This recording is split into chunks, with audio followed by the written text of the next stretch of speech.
All right. So grateful and pumped to Dude, have I'm so Richie excited Norton to be here. here. This is I so know. good. It's been a long time coming, dude. This is so It good. is. It is. For people who don't know Richie, I mean, you live an unconventional life, I would say. Just making it up as I go, And you it's know? awesome. And it's hard to catch you sometimes. Yeah, So the yeah. way that this lined up is incredible. Just yesterday, someone's like, I don't get you. I don't know what you're doing. I'm like, I don't know. You can't. I always like, don't put me in a box until I'm dead. You know, I'm just gonna just figure stuff out. Amazing. Okay, so I would love to hear how you introduce yourself, because I could rattle off like the books and the speaking and all that stuff. But I'm like, what's your introduction? When people are like, who are you? What do you do? What are you all about? Like, how do you respond to that? I don't know, man. Okay.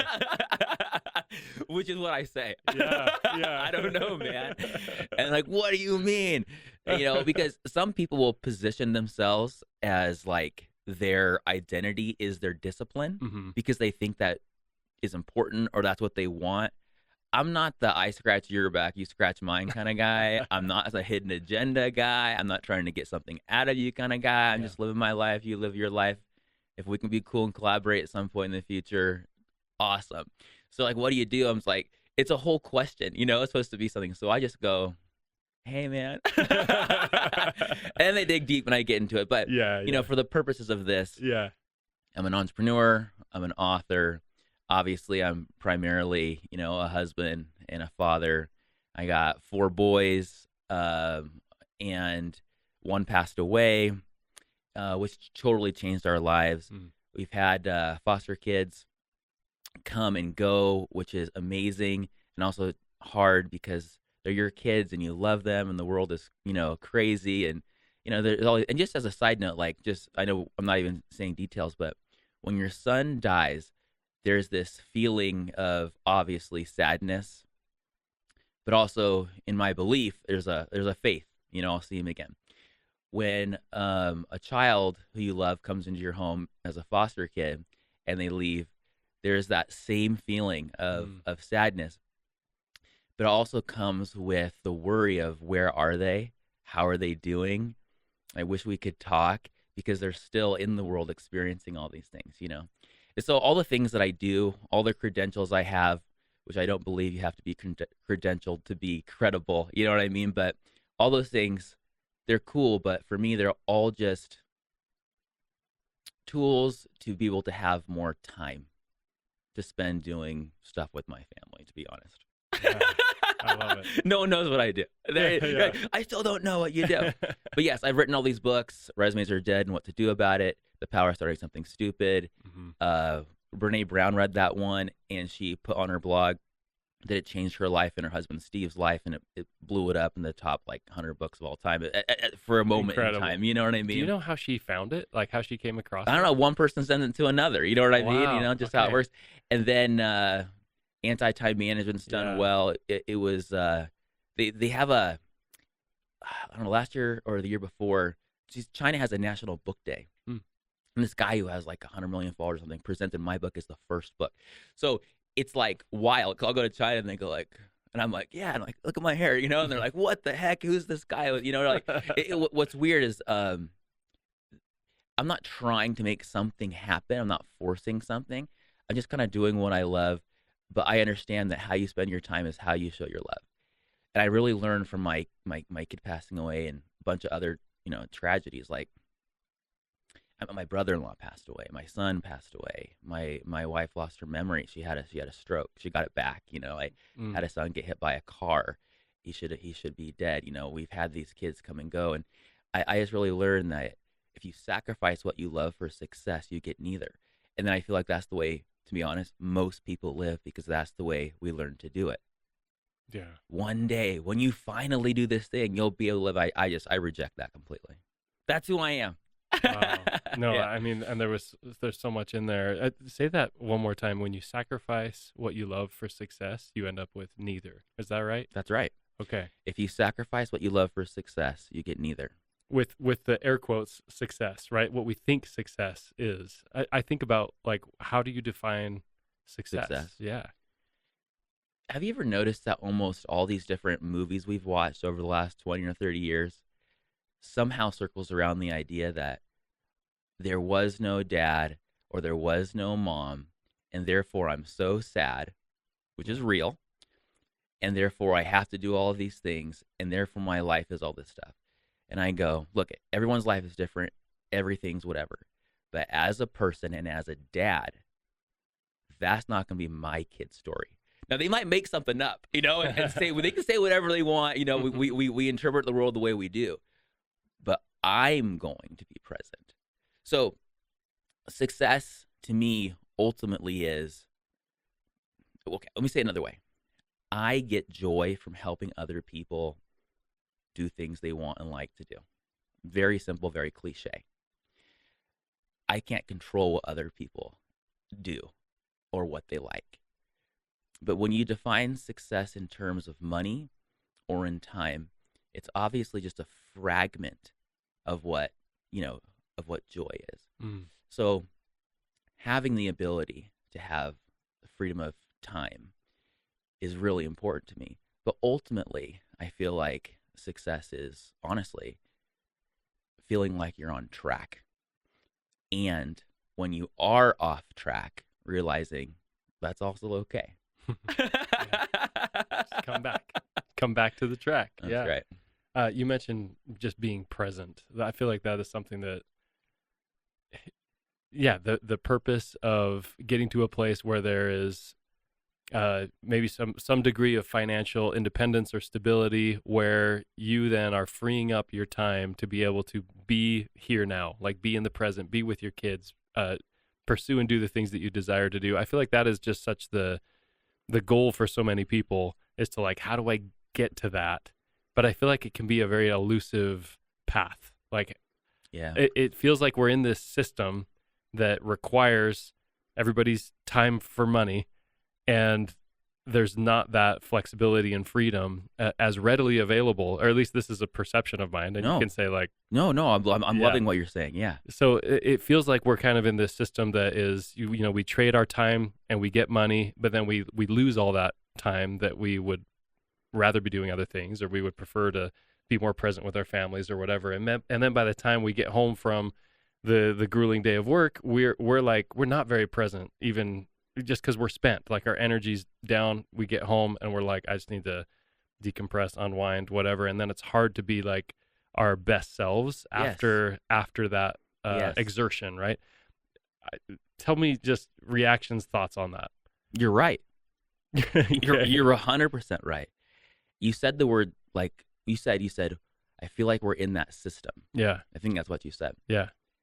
And that is 100% like it. That is the environment that we didn't choose to be in, but we are in it. Yeah. So let me provide like maybe my idea of an answer to that. Yeah. Maybe even if you don't mind, just a little background on that. Please. Because I don't know, for some reason I study this stuff. Okay.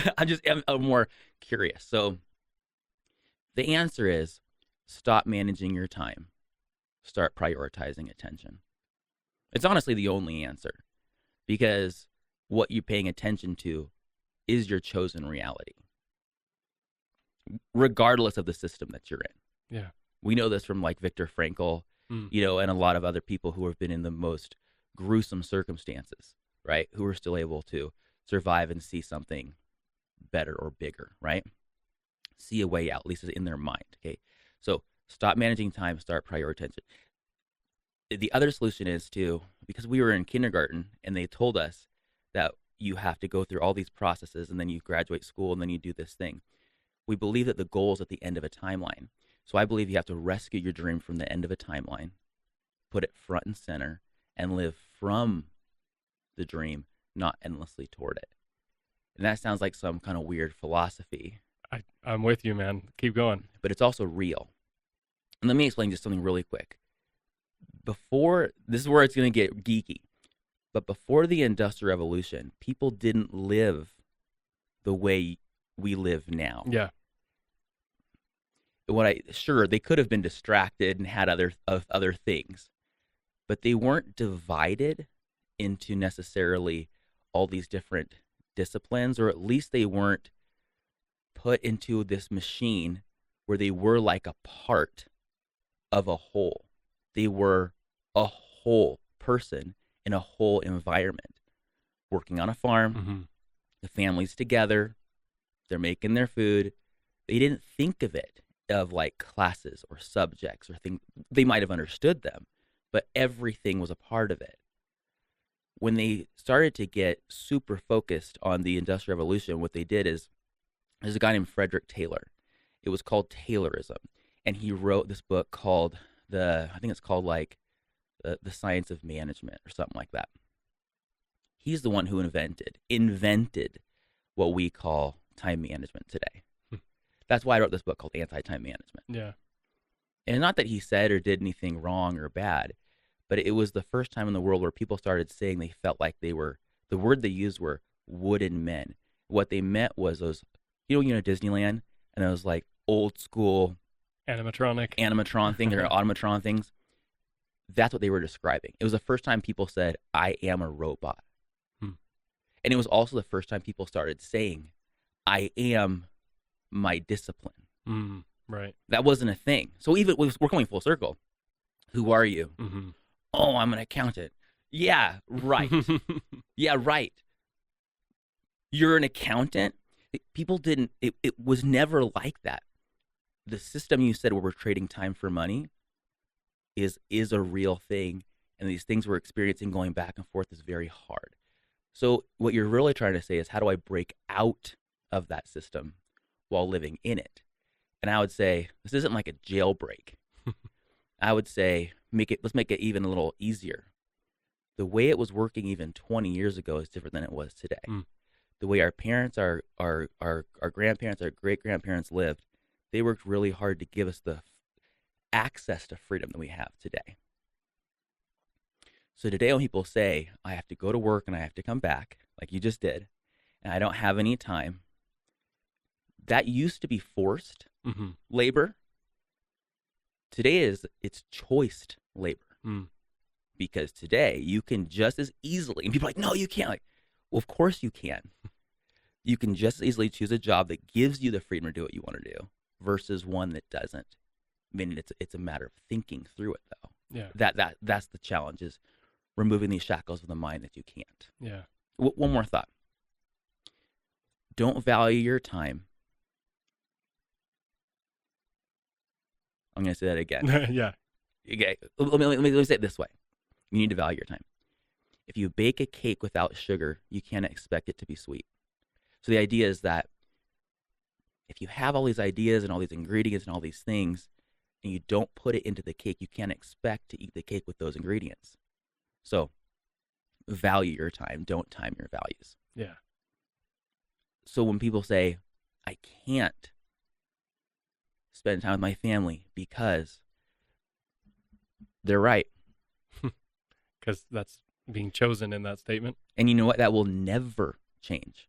You will always have your kids grow old and look back and say, what happened? But now in between that, it's an intention. Because you do not, 100% do not need money to spend time with your family. That is one of the biggest, most disgusting, gross lies I've ever heard in my entire life. Yes, I do. I got to feed my family. Sure, but 5 minutes on the trampoline with my kids is way more important than 2 hours of me walking around with them while I'm on my phone at the park. Okay? And like, I'm using examples from my own life. You can put it into yours. But when someone says, one day I'll do this, they're essentially saying, I will never do it. Because you get more of what you do. You need to start doing it to get more of it. You need to decide who you want to be, and then you'll know what to do. Not say, when I finally get money. Because when I finally get money is more like also saying, when I finally pay off the mortgage, when I finally buy a house, when I finally graduate, when I finally get married, when I finally get divorced. Oh my gosh. When I finally, when I finally is a disgusting term.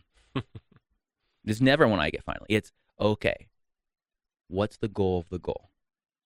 Instead of thinking when I process all my trauma, when I do all these things, the idea is to get better, not bitter. And you do that by acting from the dream, not toward it. Wow. Okay. This is making me really curious just about your story, like your journey, Okay. your background, like, because you've got all these insights and these principles that you've just shared, and I'm like, how did these come to be for you? You're kind of living this reality that is a dream for some people, right? And somehow you've created it. I won't shy away from I am living my dream. Yeah. And I'm doing whatever I want whenever I want, and I'm figuring it out. But I'm not doing it from a place of I have all this money. I'm doing it from a place where I've been doing this since my wife and I were recycling cans to be able to have money. Yeah. Yeah. Like I've been doing it from the start. Okay. I want to go even further back if we can. What was childhood like for you? Just a sketch. I had an amazing childhood. My parents are, and they were amazing growing up. Sometimes people say, "How did your parents raise you?" And I say it was like flying a kite. Like I was the kite. I feel like I had all the freedom in the world. But then looking back, because you don't look back when you're a kid, obviously. You look back and you go, how did that happen? I realized I was a kite on a string. Like if they would have cut that string, if they would have let me go, I would have fallen to the ground. They kind of kept me centered through principles. And to be honest, when I say that, I just mean like love.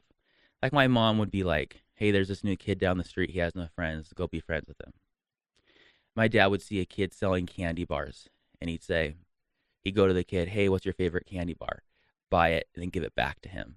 That's yours. You know what I mean? You can eat it or you can sell it again. Like lemonade stand. Always support kids and entrepreneurship. Go buy, from the kids, let me say. It was always just about helping the underdog, serving others. It was all about love. It was all about trust. I remember one time my brother and I were just out for a really long time. This is before the age of cell phones, kids. It's wild. And they didn't know where we were when we get home. And my friend's parents were really mad at them. And my parents, they weren't like crazy mad, but they were like, where were you? We called the cops. We called like the hospitals. I was like, I don't know, man. We're just like having fun. And my mom, instead of getting mad, she said, from now on, when you get home, just if I'm not awake, just come in the room and tap me and let me know you're home. Oh, I rolled our car one time. And the first thing they said was, are you okay? No anger, no mad. So I get that I'm lucky and I get that I'm fortunate, but I do not have a backstory of having a terrible childhood. Yeah. It was awesome. Yeah. Well, no, I mean, you talk about having those values that were instilled in you at a young age. It feels like that's a continued expression in your adulthood life, right? Like you have some freedom, flexibility, like autonomy. And there's a connection, like connective string of like, there's care, there's boundaries. It's not reckless. It's not anchorless. Right. So I just see that as like, of course, like if you experience that, like that's what you're carrying into your adult life to some form. It's true. And when I say that, I'm obviously sharing some of the highlights of how they were good to me. Yep. Life wasn't like easy. Yeah. There were all the ups and downs that everyone would experience. And, I wouldn't even say we like sat down and processed them or did something crazy like that. I would just say that the point of view, no matter how hard something was or how crazy things were or how mean other people were or the lies that would happen, like just like in anybody's life, it was always looked through a lens of positivity, hope, understanding, and love. Wow. And I also understand that a lot of people, we all have different stories. And so what's crazy is when I share this, I'm almost tempted to say, my life is hard because it's a badge of honor to have a hard life, which is also true. But then I also know these people who have had a extremely difficult life from growing up, they want to be the kind of parent that doesn't have that experience for their children. Yeah. I'm a product of that. It's awesome. And that doesn't mean I will make the right decisions or even my kids will make the right decisions, quote unquote, right. It just means I think the way you think about things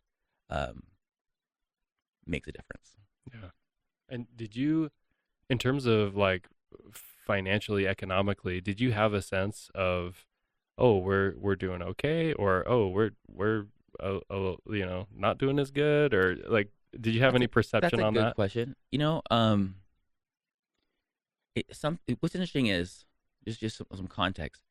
Some parents, whether they're rich or poor, whatever scarcity imprint or abundance imprint they had growing up, how they speak about money, how they act around money will affect their kids. But the best way to illustrate it is with like an actual story. So when I was 16 years old, I told my dad I wanted to make money.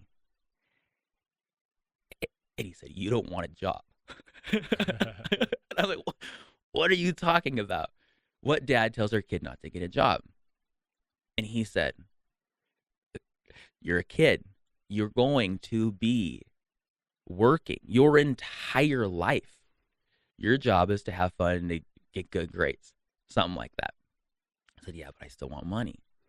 And then, but this is where my dad, he was an entrepreneur. So he comes with this like creativity. I have no idea where this came from. I'm from San Diego.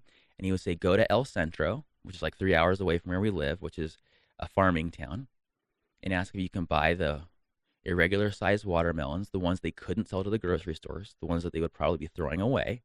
See if you can buy them from them. Dad, that is like such a weird idea. So me and my brother, we took out the seats of our family van.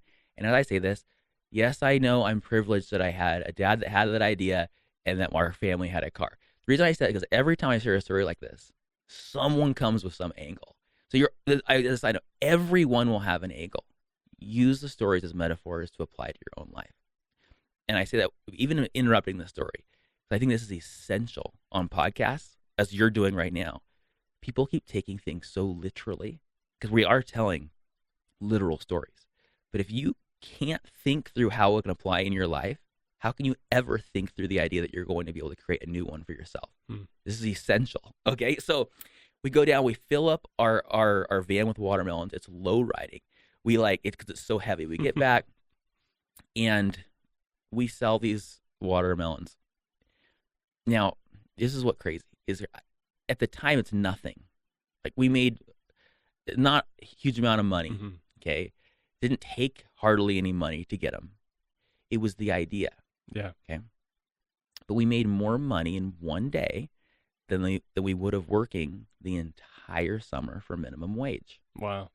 It was distilled in me through a project, through an idea that my dad didn't have to tell me. He didn't even have to show me. He asked me if I was willing to give it a chance, and I experienced it. So when growing up, I always thought you just make money. I didn't think you get a job. This is a very different frame. It's extremely, and I didn't know that. Yeah. When someone told me they were building their resume, I almost threw up.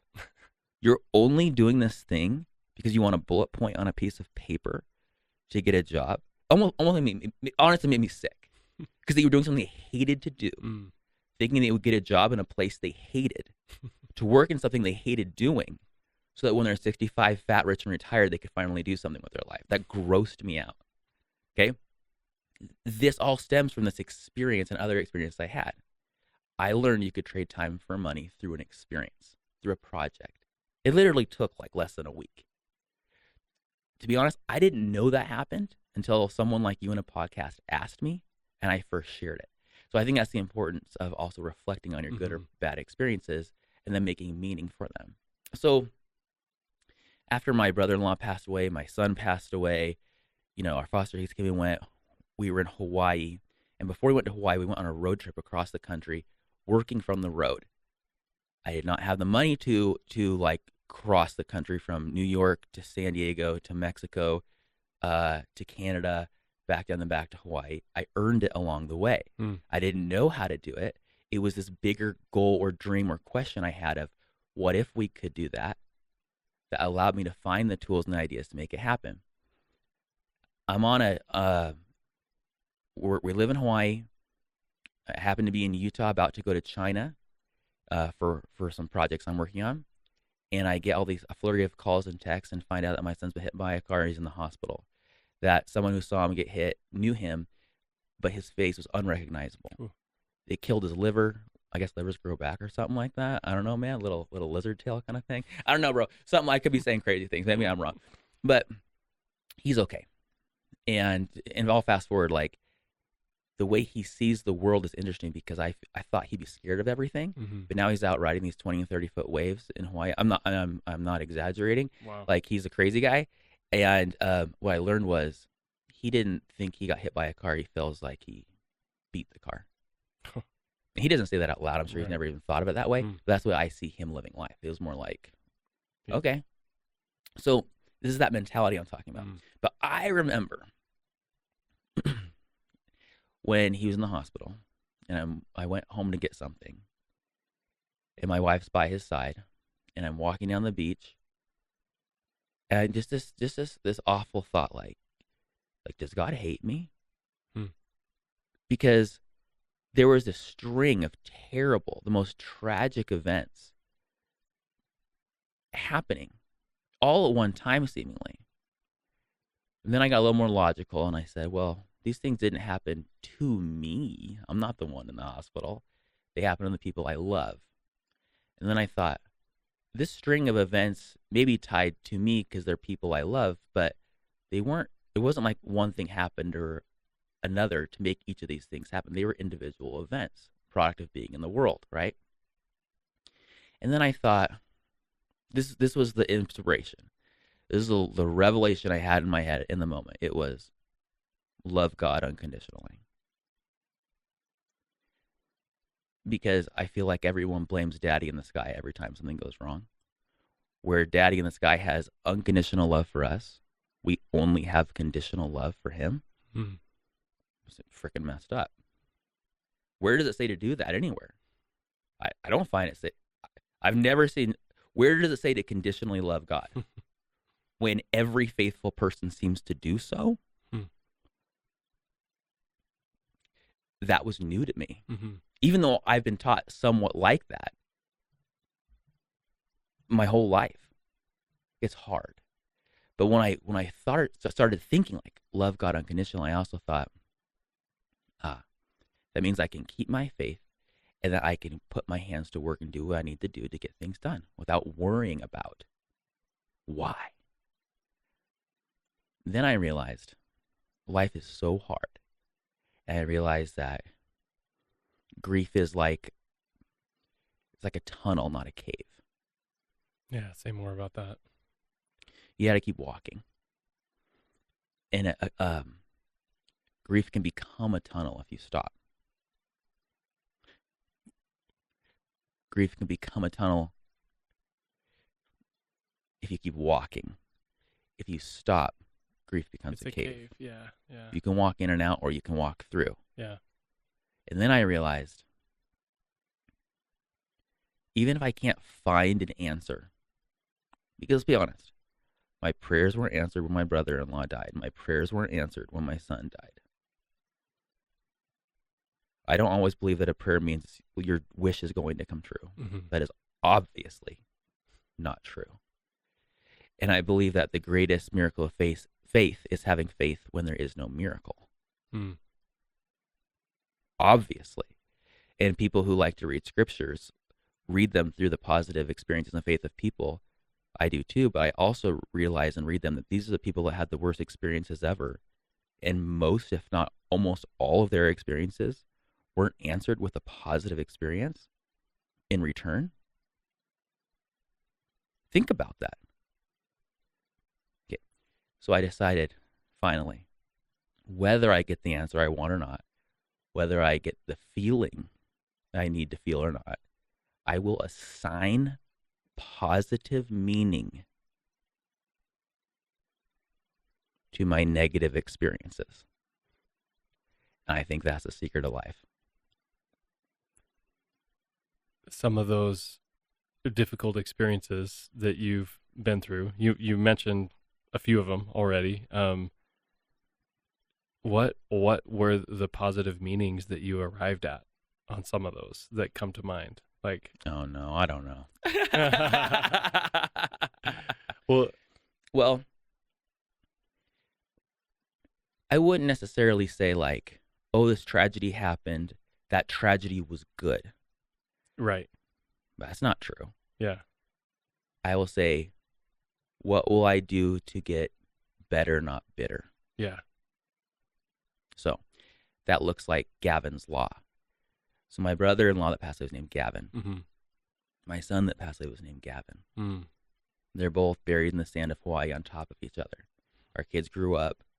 in a graveyard playing with ghosts. That's real for me. That's real for them. Okay. Now what? Well, Gavin's Law. Live to start, start to live. When I wrote The Power of Starting Something Stupid, which in a lot of ways is follow the spirit, follow the ideas that come into your head, follow that inspiration, because the only reason you wouldn't follow it is because you're telling yourself it's stupid for one reason or another. I don't have enough time. I don't have enough education. I don't have enough experience. I don't have enough money. Stupid. Or people will think, People will judge. think I this, they'll imagine judge. people will judge me. Yeah. People that are super successful are afraid of looking bad. That's pride. Mm-hmm.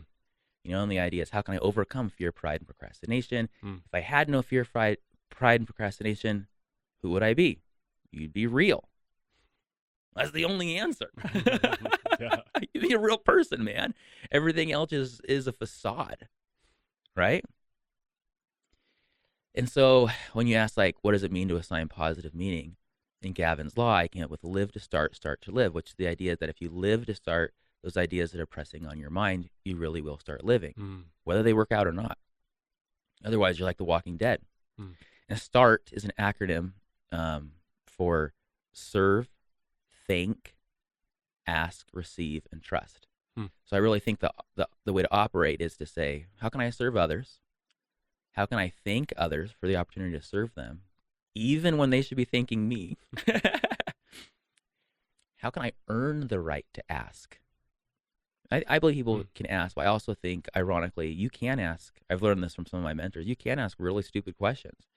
And the problem with asking stupid questions is not asking stupid questions. It's that the fact that you feel like you can just ask without trying to add value. Right. This is the difference between being a giver and a taker. And I'm not saying that makes someone feel like they can't ask. I'm saying think through it like a real human being. Do you want to like hang out with someone that's thankful, or do you want to work with an ingrat? You don't. You just be honest. We're humans, right? And then the most important part here is obviously receiving, because a lot of people are afraid of receiving.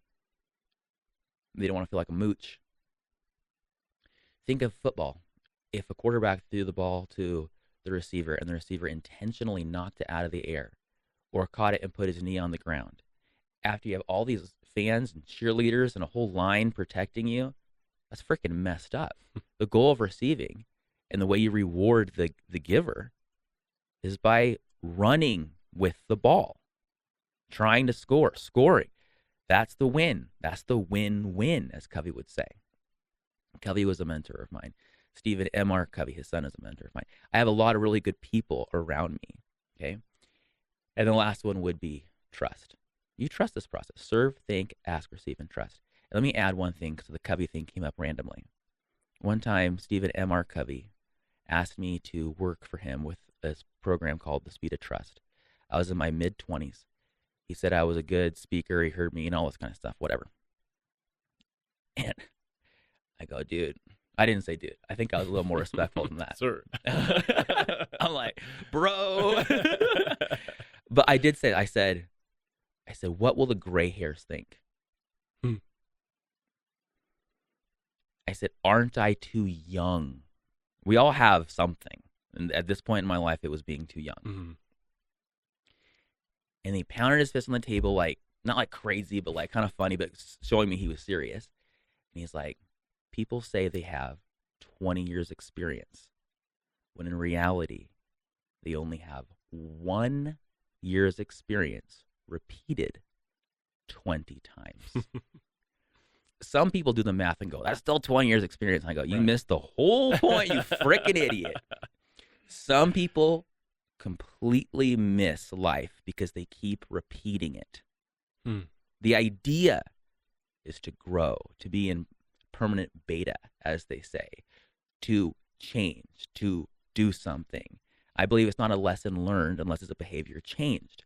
You keep doing. That's the idea. You're going to change for better or for worse 10 years from now, whether you like it or not. So you better do it intentionally.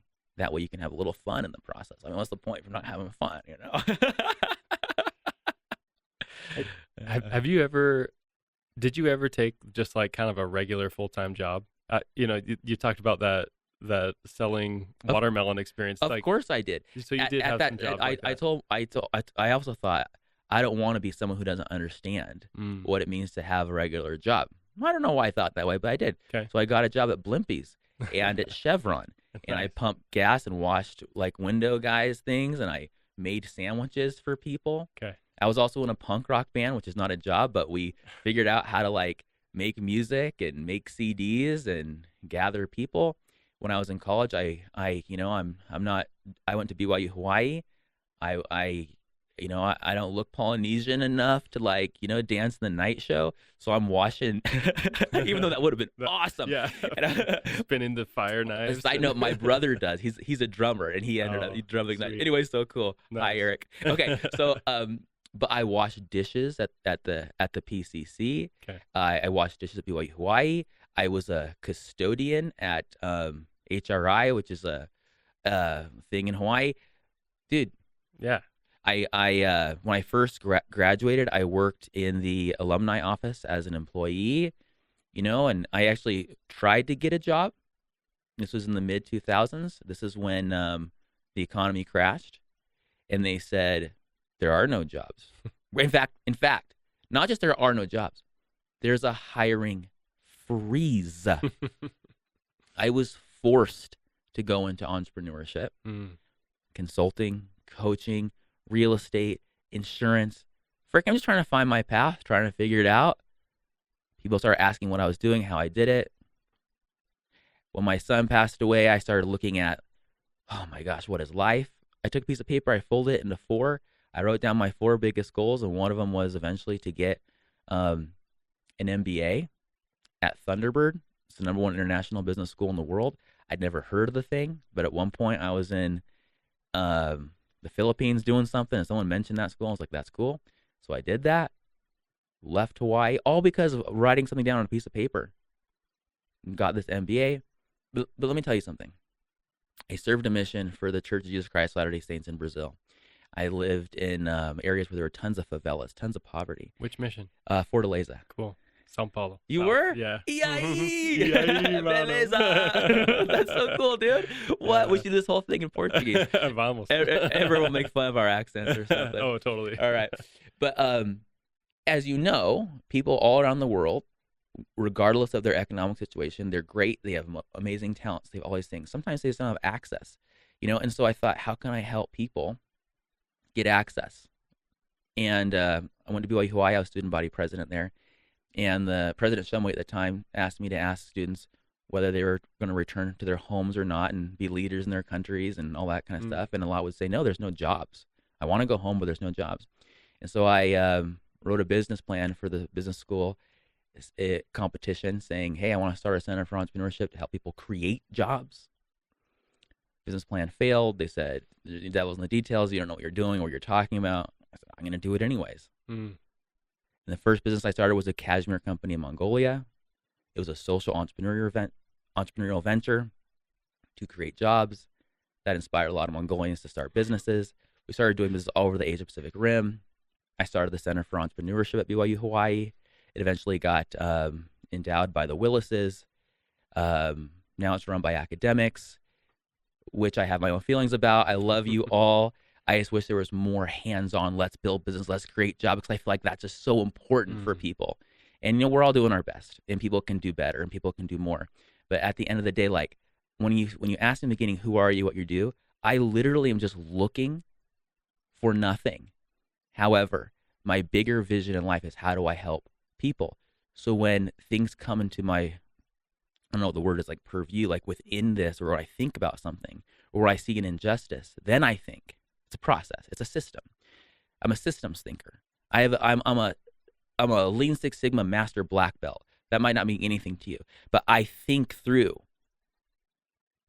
end to end, not what's the nail in the railroad. It's how do I get the railroad from the East Coast to the West Coast? I think through the whole thing. So as far as a human thing, I think, how can I help someone have the freedom of time that they want? Would that look like entrepreneurship or something else? Would it look like how I do it with my job? And I just have fun playing with that. That's what I do. That's why I have so many different projects. Like my main business is called Prouduct, products you're proud of. And it became because people read my book, The Power of Starting Something Stupid. I didn't know how to do their stupid idea when they would reach out. I couldn't be the subject matter expert, but I could be on their business model and how to do it in a way that gave them the life that they wanted. And when they turned their business into their life, I wrote anti-time management to say, get your life back. Here's how you can actually do it. So there's a term called processional effect. It's like a parade. One thing comes after the other. So you can, as Steve Jobs said, you can connect the dots backwards but not forwards. I think that academics get it wrong when they look at and they connect the dots backwards with people. They think those people maybe somehow knew that. They had no idea what they were doing. It was absolute chaos.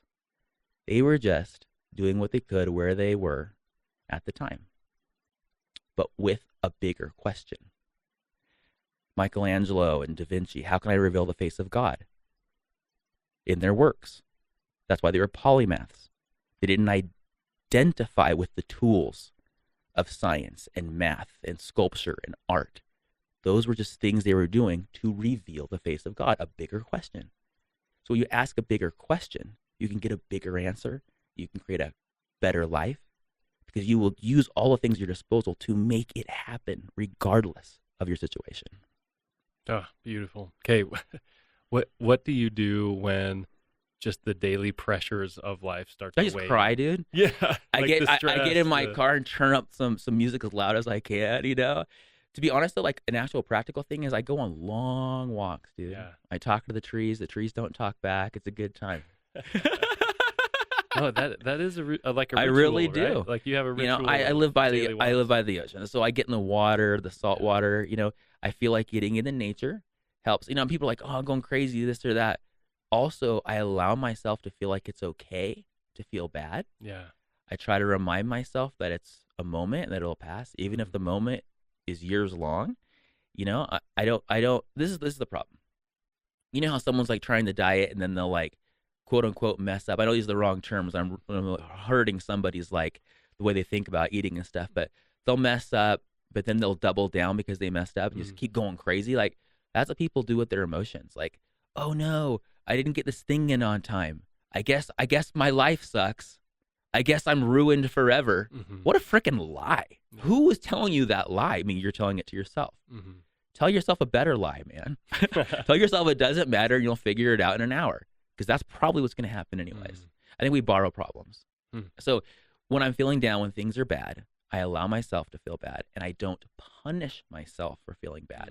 And when I punish myself for feeling bad, I try to remind myself of what I'm telling myself and you right now. Yeah. I love it. That's so good. You got to break out of your environment, and sometimes your environment is just your head. Yeah. Which might mean going for a walk, listening to music, and also just reminding yourself that you probably just need to, you know, go to bed. Yeah, for real. Take a nap. Sleep can do wonders. It's true. When you go back and look at some of the masters and the greats, a lot of them, maybe it's because they're using their brains more, but like they take naps, dude. Yeah, they do.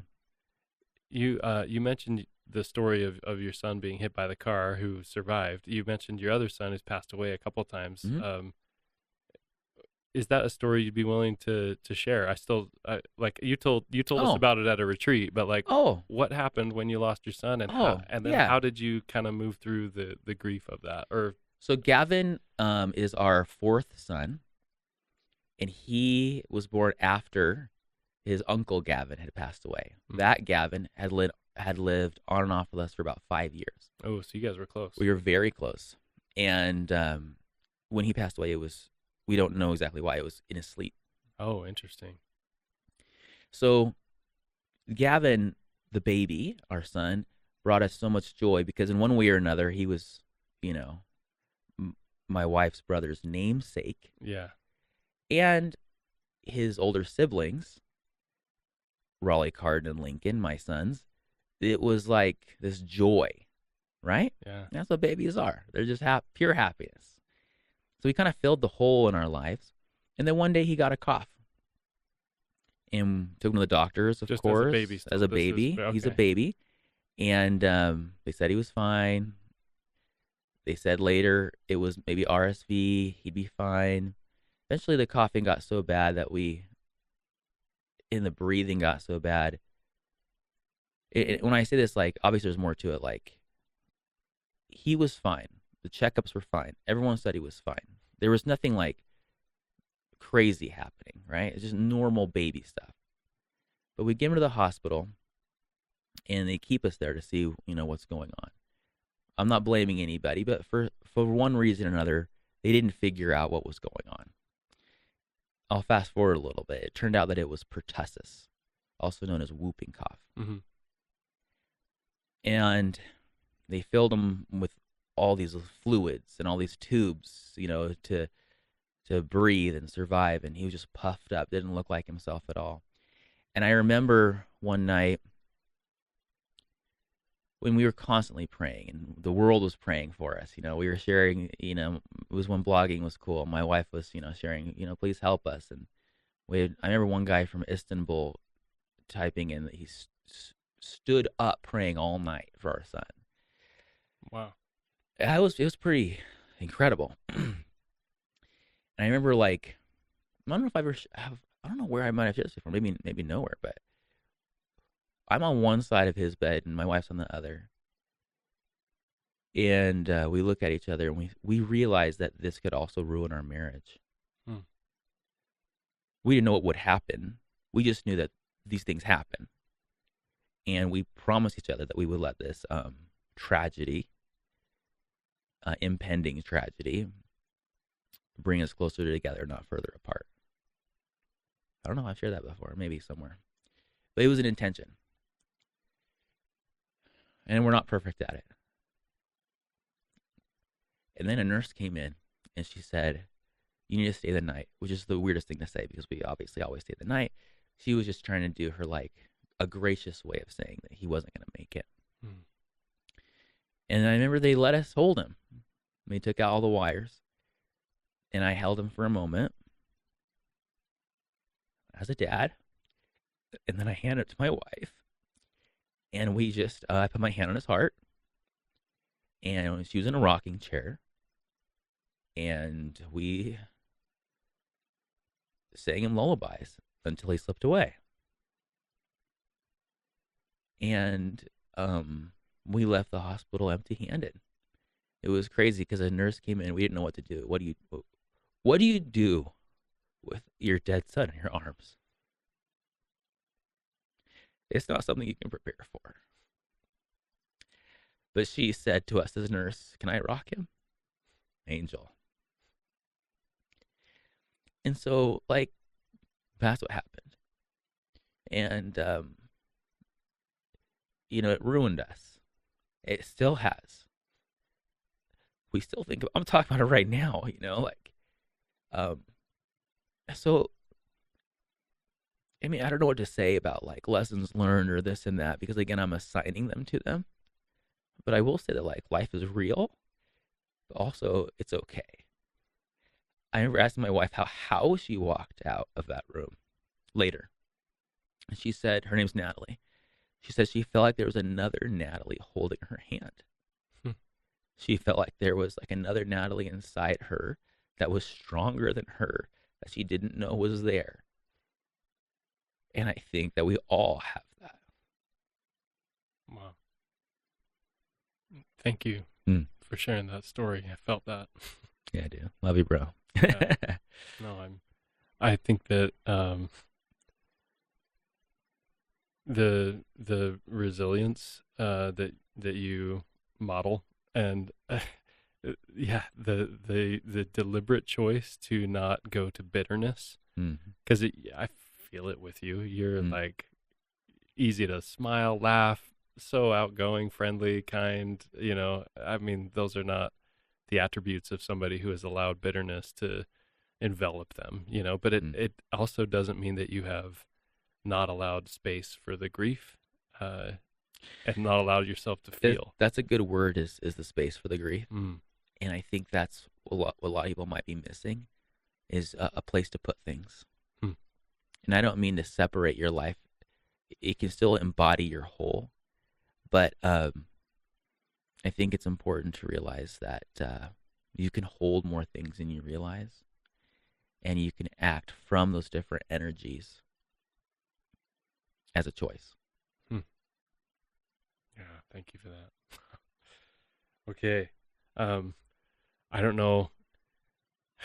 I'm just like getting into these kind of intense parts of your life because I think they've just been powerful in the way that you have been able to share them and talk about and just hearing that those stories and then seeing you where you are. It's like if somebody's going through something hard, it just shows a model of there's hope and there's light on the other side. And there is hope on the other side. There's light on the other side. Also, there is no other side. It's just part of us. Yeah. I don't divide them. Yeah. It's dark Yeah. and light at the same time, man. Right. Yeah. And I would also say, like, as a higher purpose, if you're trying to improve, if you're trying to make money, if you're trying to have more time, as we all, who's not trying to do that? Okay. As you're trying to get recognition, or you're trying to do whatever you're trying for, whatever you are, whatever you're becoming,